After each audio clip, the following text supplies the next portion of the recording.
भूगोल विषय के अध्ययन के क्रम में आज हम लोग जलवायु जो चौथा पाठ है उसका अध्ययन करेंगे।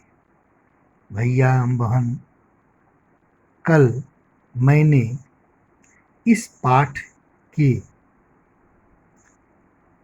प्रारंभ में इसके बारे में कुछ आप लोगों को बताया था। वो एक इस पाठ का संक्षिप्त परिचय था। उस परिचय के क्रम में हम लोगों ने ये जाना कि जलवायु क्या है। मैंने आप लोगों को यह बताया था कि जलवायु एक विशाल क्षेत्र में लंबे समयावधि में मौसम की अवस्थाओं तथा विविधताओं का कुल योग है। ये लंबे समयावधि लगभग 30 वर्षों की होती है, यानी 30 या 35 वर्ष ये भूगोलवेताओं ने अपने अध्ययन के क्रम में ये पाया है कि किसी भी विशाल क्षेत्र के मौसम की 30-35 वर्षों की अवस्थाओं तथा विविधताओं का कुल योग जलवायु कहलाता है। जलवायु मौसम का एक औसत या बृहद प्रकार है। अब मौसम क्या है? मौसम की परिभाषा है एक विशेष समय में एक क्षेत्र के वायुमंडल की अवस्था को बताना। मौसम किसी विशेष समय में वायुमंडल की अवस्था को बताता है। आप देखिएगा, ये दोनों तत्व जलवायु और मौसम सही मायने में वायुमंडल की अवस्थाओं को ही बता रहे हैं।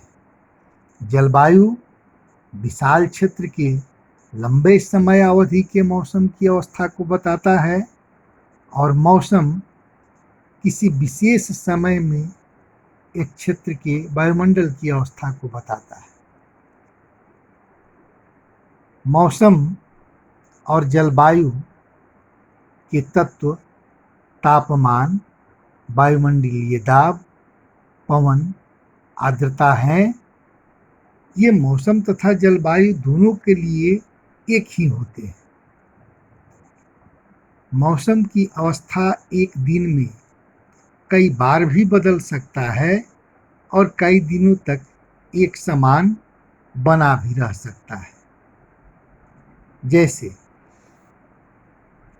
अभी वर्षा ऋतु है, आप देखते होंगे कि कुछ ही क्षणों में धूप निकल आती है और कुछ देर के बाद बादल आ जाते हैं और वर्षा होने लगती है।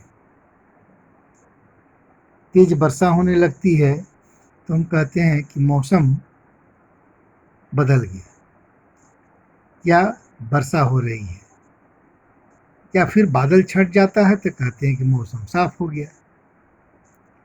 ये एक दिन में कई बार भी ये अवस्थाएं बदल सकती हैं और कई दिनों तक एक समान रह भी सकता है। महीनों के औसत वायुमंडलीय अवस्था को ऋतु कहते हैं।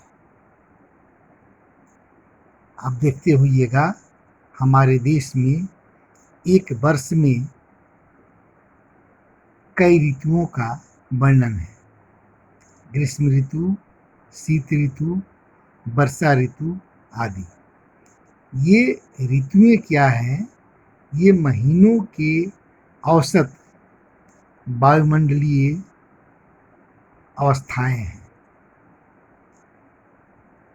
तो आज के अध्ययन में इतना ही। आप लोग गृह कार्य में जलवायु, मौसम और ऋतु की परिभाषा याद करेंगे और फिर इसके बारे में हम लोग बाद में अन्य बातों का अध्ययन करेंगे अगली कक्षा में। धन्यवाद।